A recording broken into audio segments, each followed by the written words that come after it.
I usually cry in my car after work, late at night. It's 11 p.m. I'm about to go home, and I would be crying because I was so sick and tired of waking up, going to work, coming home, getting ready for bed, chilling a little bit, going to sleep, and repeating the cycle day in and day out. And having my days off where I just chill out and think about how much I don't want to go into work. I felt like I was never going to break out that cycle until I learned these 5 things that helped me break out of it, helped me stop living the same damn repeat, and made me feel like I was more in control of my life than ever and finally make progress on my goals. I mean, I started a business helping others reach their goals, and I've gotten paid doing that. So I'm going to break down what these 5 things are for you so that you don't have to be stuck living the same damn repeat, feeling like you're going to be there for the rest of your life. You don't have to be there. You see where the greats are. You see what the 5% are, how they're living. You can live that too. But you got to understand these 5 things. And the first thing you got to understand is that you are living in an average world, and it is making you average. The job I have right now, so I'm an office manager, and it's not bad. It's an office job. It's way better than the retail places I used to work at.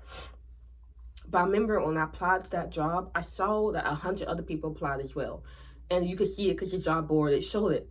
Now, this is a good job, and I live in a small town. So I'm thinking, I'm not going to get this. Somebody more qualified than me is going to get that. There's no point for me to even show up because all these people applied. They're not going to pick little old me, but I showed up anyway. And lo and behold, I got the job. Now, what's crazy is, like a month after me getting the job, I'm talking to the person who hired me. He told me, he was like, when we hired you, it wasn't hard because only 3 people showed up and only 2 were qualified. So 100 people applied, but only 3 people showed up. Why? Because 100 people, every single person had the same average voice as me, saying, you see all these people who applied? Oh, you're not going to get this. There's no way. There's no point of even showing up. They all had that voice telling them they can't. And so, some people chose to listen to that voice of saying they can't. And so they didn't. I heard that voice too. But because I was aware that the best thing you can do is to show up, I showed up and got what I wanted. Now, why do these people have that voice that told them they can't? It's because we live in a world that tells us no so many times. We live in a world that shows us lack. We live in a world that makes us think that we can't get what we want. We live in the average world that gives us negative messages that we play back and back and back in our head, that holds us back. How many times have you thought about something you want to do, that you were initially motivated, and then boom, you hear this voice telling you you can't. You hear this voice saying, oh, you're lazy. You hear this voice telling you it's too hard, don't even try. That is the average voice, the collective average voice that is inside of you and inside of so many people. Now, the 5% who are living how they want to live, they learn to get away from that voice, to recognize when it's speaking and not listen to it, to choose the voice of high achievement. And that's literally what you got to do if you want to break out of this loop. Because to break out of the loop of living this life that you don't want to be living, where all you do is work, come home, you have the weekends, yada, yada, yada, there's work you got to do. There's consistent work you got to do. But you're not going to do that consistent work if you have a mind that's telling you you can't. So if you don't know by now, average is really just a mindset that's holding you back in life. So all you got to do is break out that average mindset, and then you can finally do the behaviors that will start changing your life. And that's when you're going to feel in control. That's when you're still going to be living the same day, but it's going to be completely different because you're going to be doing things differently. Yeah, you'll still have to go to your job, but you'll be working on your goals too because your mind will no longer be holding you back. So the key point I want you to understand is that we live in the average world. And if you look around, you can see this everywhere. I was driving home from work, and I saw this big billboard, and on it was a Pepsi can, and it said, your town's refreshments. We are being advertised that Pepsi will refresh us. It won't kill us. It won't give us diabetes. It won't spike up our blood sugar and give us crashes and give us brain fog and limit us and slow us down. No. It will refresh you. We are advertised to so many times about things that are draining us. When you go on social media, all you see is brain dead content, negativity, discouragement, low energy vibes, all getting inside of you. When you talk to people, they complain, they whine, they make excuses, they don't have any ambition. So you are surrounded by just a world of average and mediocrity. So what does that mean? What's that gonna happen to you? Because we are a reflection of other people. We are the people. We are the total sum of the 5 people we spend the most time with. Now, what happens when we are in a world where everybody's average?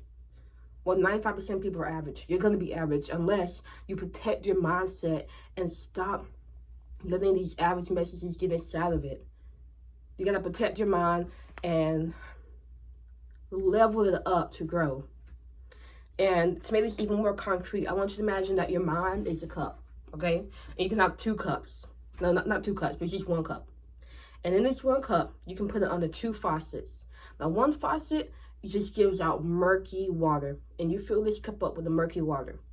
Now, your mind is the cup. That means every thought you have has to go through this murky water. Now, let's imagine you think about, oh, I want to start a business. Well, that thought has to go to this murky water. What does the murky water represent? Negativity. It represents not taking responsibility. It represents thinking you can't. So when you have to start, I want to start a business, it goes to the murky water cup, and you think, I want to start a business, I can't start a business. I want to work on my goals, it's too hard. I want to read this book, I'm lazy. Now imagine if you take this cup, and you take it from out the murky water from the faucet into the next faucet, and it's all clear water dropping in. What's this clear water? This clear water is I can. This clear water is taking responsibility. This clear water is optimism. And you keep this cup under that clear water until the clear water fills it up and it takes all the murky water and pushes it out. Now you have a thought, I want to start a business. It goes through the clear water. I want to start a business. I can start a business. I want to read a book. I will read a book. I want to work on my goals and achieve them. I will achieve them. It's a completely different feeling. And since your thoughts control how you feel control your act. If you say you can do something, you feel empowered and you'll act on it. If you say you can't do something, you'll feel like you won't feel empowered and you won't act on it. It's that simple. So I just want you to really understand the power of your mind and how you don't want to have an average mindset.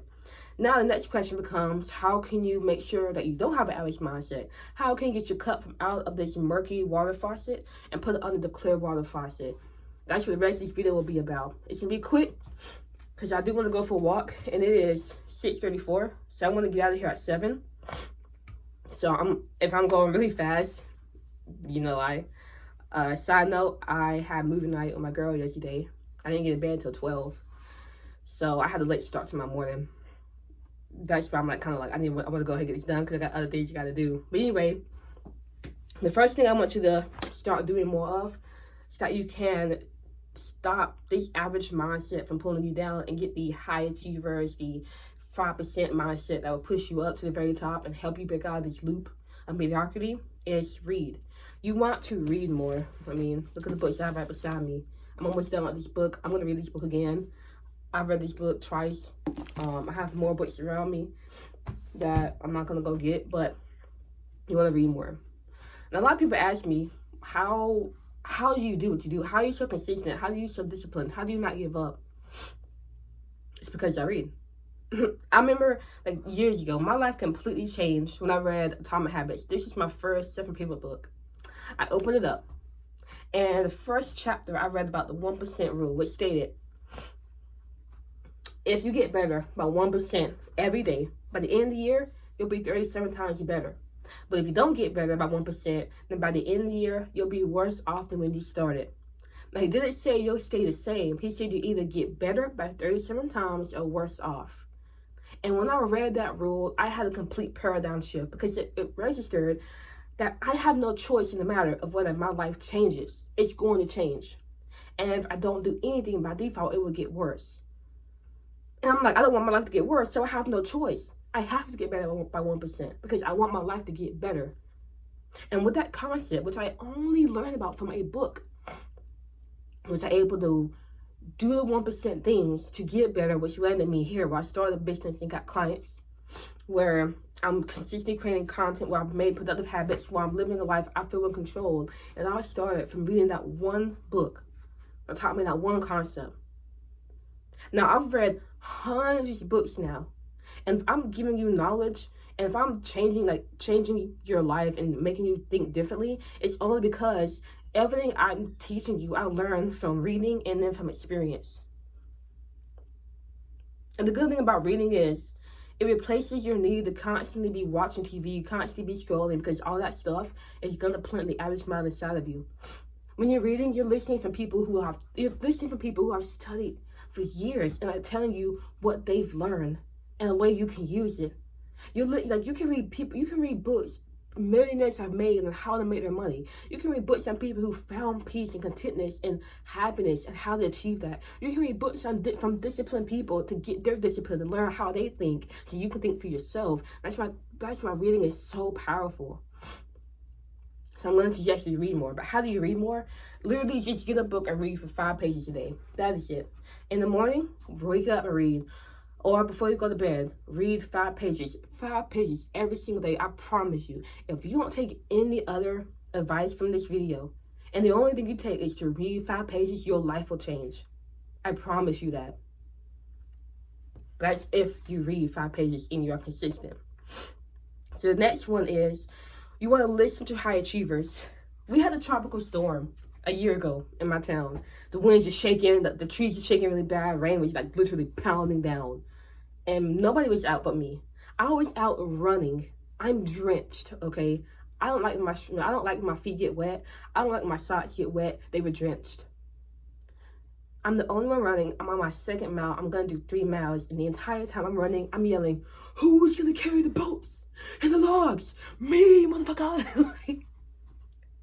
And the reason I was yelling that, and the reason I was out there running when I could have easily stayed in bed and made an excuse that it's not the right conditions, is because I listened to David Goggins, which is he's a disciplined man. That's the best way to describe him if you don't know who he is. Very disciplined, and he speaks about resilience, and he really pushes me to push past my limitations, to push past what I think I can't do. Because the things he's done, like this dude he did a 100-mile run in one day, and like the last 10 miles he ran on broken legs. He pushed himself, and so when I saw it was raining, I thought, what would David Goggins do? He would be out there because he would not let that stop him. Now, if I hadn't listened to David Goggins, I would not be out there. I would have skipped it. Nah, it's too late. And that's the power of listening to high achievers. When you listen to somebody who's achieved what you wanted, who has the character traits you want, the values you want, you can download their stream of consciousness into your mind. And since the mind is so powerful, whatever gets into your mind ultimately controls what you do. So imagine you just put the people you look up to, the people who have gotten what you want, the people with the character you want, imagine just hearing them speak to you. My girl heard me say type shit, like all the time. It's type-ish. And now she's saying it. Because she's heard me say it so many times and I've been around her. Or like one of my best friends, she was singing this song. Like randomly, I went to hang out her one day and she was singing this like all dark day. 'Cause tonight will be the night that I fall for you. And I'm like, girl, stop singing that because you're going to make me want to sing it. She kept singing it. Guess what? Me hearing that from her the next day, randomly, I'm driving to work and I said, tonight will be the night that I fall for you. Like, what?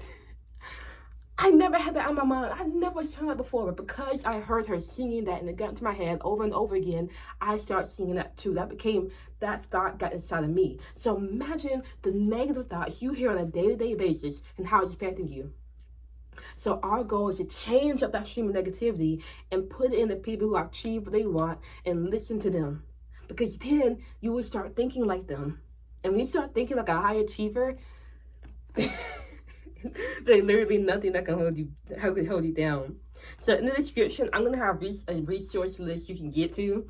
So it's gonna have books you can get started on if you don't know any books you get started on, and it'll have thought leaders I listened to that changed my life, like Hamza, Jim Rohn, Tom Bilyeu, like old Tom Bilyeu, not the new Tom Bilyeu, old years back Tom Bilyeu. But anyway, if you don't know where to start looking at and you feel discouraged, like I don't know where to start, go to that mindset resources in my description and it'll give you things to get you started. And just find whatever resonates with you and then go off from there. So the fourth thing is you got to change your self-talk. Back when COVID was going, I was trying to get back into running. And my ultimate goal was to run more than a mile long, because I just couldn't run a mile straight. I really couldn't, and it was really holding me down. But no matter how hard I tried, it wasn't working. So I downloaded a running app, and on that app, I saw that there was a coaching program you could get. And so I bought the subscription to get the coaching program. I figured, why not? Why not get the help? And the first day we went out, I put the coaching program in. I'm running. We decided to go for the mile. Like, this wasn't beginner friendly at all. Because what beginner would you start with a mile? Like, that just doesn't make sense. But we're starting off with a mile. And as usual, I'm fine in the beginning. When we get closer to that mile, closer to completing it, your girl gets tired. And I'm thinking in my head, I can't do this. I got a stitch in my side. I can't catch my breath. My legs hurt. My stomach hurts. I have to stop. I'm in my head like, okay, this is it. I can't do it. I can't do it. I'm so close to stopping. But then the coach starts speaking. And mind you, this is just a program. It's not like they knew I was thinking this. It just was in the program, re-recorded.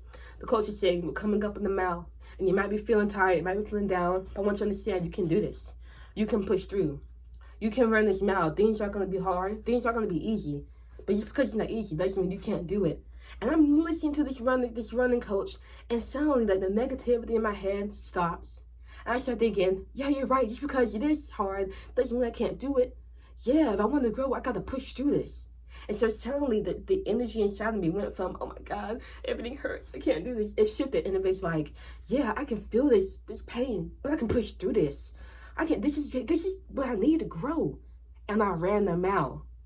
That's how powerful the way you talk to yourself is. When I told myself I couldn't, I felt disempowered and I was about to give up. But the minute I shifted what I was telling myself, I can, this feeling inside of me is natural, it's needed to grow, that's when I felt like I could keep going. And although the pain didn't go away, my response to the pain changed, and that made the biggest difference. So you got to change your self-talk.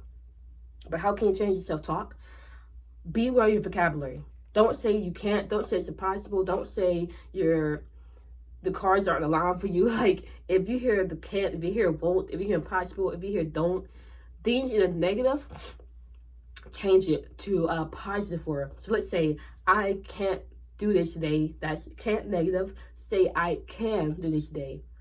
Say, if you say, I'm too lazy, this isn't for me. Lazy, negative. Say, I'm feeling resistance, but I can push past it. So you're not discrediting how you feel, you're acknowledging it, but you're also saying you can work past it. So it's the small tweaks that really matter. Now hold on, I gotta pause this video because your girl gotta use the bathroom. Whew, I'm sorry. But when you gotta go, you gotta go. So I was ending out on saying, just change your vocabulary. And your vocabulary will naturally change the more you listen to high achievers, and the more you read books, and the more you get away from people who are speaking negativity and get off social media and you start watching so much TV, that will naturally result. But just be more conscious of when you're limiting yourself and change that, stop that. Last thing, so we've been talking a lot about mind stuff, which is important. Now let's talk about getting into the real world. So the fifth and last step is you gotta have goals. Now my question to you is, imagine there is a race and it was an infinite loop, but there was no finish line. Would you run that? No, you wouldn't. Why? What's the point? You're literally just going to keep running and running and running, and nothing's going to come from it. So now I'm going to consider getting on the track. Now, what if we put that finish line up there? Now what? You're off to the races. You go to the effort. You put in the work because you see the finish line. You see the point. You see the goal. That is what we need as humans to thrive and to, because it gives us the clarity, first of all. It gives us the clarity to say, I know where I'm going now. Without any clarity, we're just going to waste our time. We're going to stay in the loop because we don't see the escape paths we can go to. Most of us don't have goals because nobody told us how to set goals. Nobody emphasized why it's so important. I was listening to a seminar by Jim Rohn, and he said he was like 25 and he learned how to set goals. And he wondered why it took up until 25 to learn how to set goals. If there were classes they offered in school to take it, he didn't learn it. If there were any classes in college, he didn't learn it. He was like, he even worked at JC Penney, and they didn't tell them about goals. Like, the world does not tell us how important goals are and why we need them and how to stretch them in our lives. Because when you know where you're going, you'll do it. So right now, we feel like you're living on your life on repeat and nothing's really happening. It might be because you still have a goal that you're traveling towards. Because when you have a goal, like me, I have to work a job. So Monday through Friday, I get up and work a little bit, and then I go to my job. Like, that's not repeat. The weekends is where I really have time to just chill out. And before I had goals, it would have been easy to be like, oh my God, this is such a mundane life. But I don't feel that way because I know what I'm striving for. So when I wake up, I'm excited because I'm like, let me go ahead and get this work in before I get to work. And I get off right. Let me learn something so I can get closer to this end goal. So the tool for you is to just set goals. What do you want to achieve in the next 5 years? You got to think long term here. What do you want to achieve in the next year? What do you want to achieve in 10 years? What do you want to achieve this month? What do you want to achieve this week? This stuff matters. That's why I have literally a weekly goal board. So let me show you. I have my goals on my wall. You see that? Because every week I'm trying to get closer to my ultimate goal. So you might be wondering, what is your goal of mine, so that you can kind of have an example. For YouTube, my goal with YouTube is not to just post and get subscribers, whatever. My goal with YouTube is to get 10 people to click on the link in my bio to schedule a call with me so that we can work together. That's it. And guess what? I've gotten people to do that. And you might be looking at my videos like, but the views are low. How? That doesn't matter. The views don't matter. What matters to me is getting people to click on that link. That's my goal. And that's why I'm still making videos. That's why I get up. That's why I'm structured. That's why I read books. That's why I take care of my mind. That's why I get around people who are hard hitters, because that ultimately is going to help me have the right mindset to work on the goals I set. That's why I put goals at the very end. Because until you have a strong mindset, any goal you set is going to be erased by the average mindset. So you gotta have the right mindset, and then you set the goal, and that's when things will change for you. Trust me, try this out. Get your mindset right, then set goals, and you will change your life. And if you need help doing that, click look at my description. I'll see you later.